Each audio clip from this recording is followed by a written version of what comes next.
नमस्कार दोस्तों, बिहार और बिहारी शब्द किसी से अनजान नहीं है।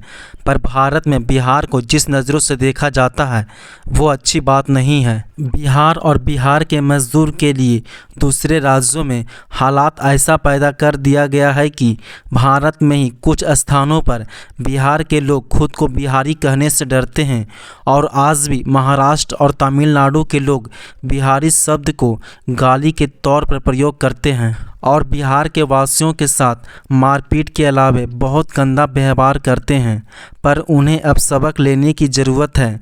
ख़ास तौर पर महाराष्ट्र की कुछ राजनीतिक पार्टियां हैं जो कई प्रकार से एक पवित्र भूमि और देश के गौरव को सुशोभित करने वाले राज्य को उसकी प्राचीन संस्कृति का अपमान करते हैं। उन्हें शर्म आनी चाहिए कि वो जिस भूमि का अपमान करते रहते हैं वो गौतम बुद्ध और महावीर स्वामी की तपोभूमि है। बिहार वो राज्य है जिसे प्राचीन काल में मगध के नाम से जाना जाता था और इसकी राजधानी पटना को पाटलिपुत्र के नाम से। बिहार का इतिहास उतना ही पुराना है जितना भारत का। यहाँ मौर्य, गुप्त आदि राजवंशों ने राज किया है। माना यह जाता है कि बिहार शब्द की उत्पत्ति बौद्ध बिहारों के बिहार शब्द से हुई थी, जिसे बाद में बिहार कर दिया गया। तो चलिए आज हम इस महान राज्य के बारे में कुछ ऐसी बातें जानने की कोशिश करते हैं जो शायद आप नहीं जानते हैं।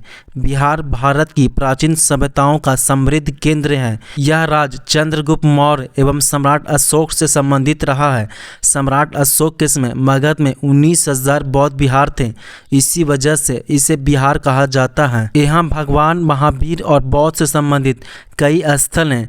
12वीं शताब्दी में बख्तियार खिलजी ने आक्रमण कर नालंदा विश्वविद्यालय को तबाह करने के साथ हजारों बौद्ध भिक्षुओं को मार दिया था।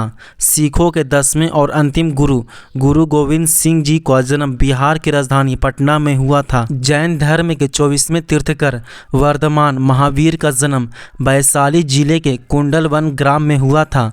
प्राचीन भारत के शक्तिशाली मगध साम्राज्य की राजधानी पाटलिपुत्र थी, यानी पटना थी। शेर शाह सूरी ने पाटलिपुत्र की प्राचीन भूमि पर पटना शहर की स्थापना की थी।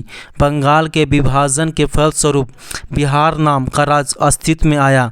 डॉक्टर राजेंद्र प्रसाद आज़ाद भारत के प्रथम राष्ट्रपति का जन्म भी बिहार में ही हुआ था। भारत का सबसे पुराना और पहला विश्वविद्यालय नालंदा विश्वविद्यालय बिहार में ही था।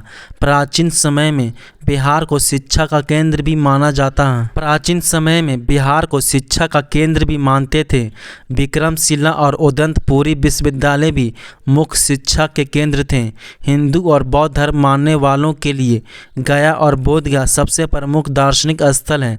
पितरपक्ष में हिंदू फल्गु नदी के किनारे पितरों के लिए पूजा करते हैं। बोधगया में भगवान बुद्ध से जुड़े पीपल का पेड़ है जहां गौतम बुद्ध की ज्ञान प्राप्ति हुई थी और उसे अब महाबोधि मंदिर के नाम से जानते हैं।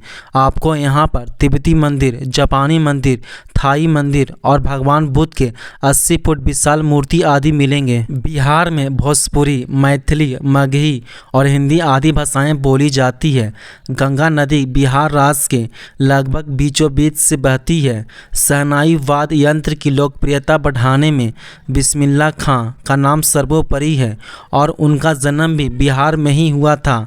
लिट्टी चोखा बिहार का स्थानीय व्यंजन है जो कि पूरे भारत में काफ़ी मशहूर है। यदि आंध्र प्रदेश और केरल से संयुक्त स्तर पर बिहार की तुलना की जाए तो आज बिहार में स्नातक प्रतिशत इन दोनों राज्यों से ज़्यादा है।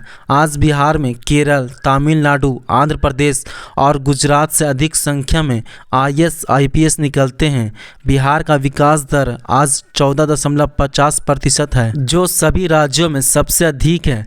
आपराधिक स्तर की बात की जाए तो जहां अधिकतर राज्यों में क्राइम रिकॉर्ड बढ़ता जा रहा है, वहीं बिहार का क्राइम रिकॉर्ड दिल्ली की क्राइम रिकॉर्ड के 10वें हिस्से के बराबर है।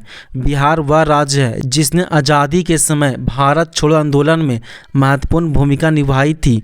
बिहार वह स्थान है जहां राम सीता का मिलन हुआ था। मेरे ख्याल से यह जानकारी काफ़ी नहीं है, पर बिहार के प्रति आपके नज़रिए को बदलने के लिए काफ़ी है। आज के इस वीडियो में बस इतना ही, और आप बिहार के बारे में क्या सोचते हैं हमें कमेंट में ज़रूर बताएं। अगर आपको यह वीडियो पसंद आई तो वीडियो को लाइक करके चैनल को ज़रूर से सब्सक्राइब कर लें।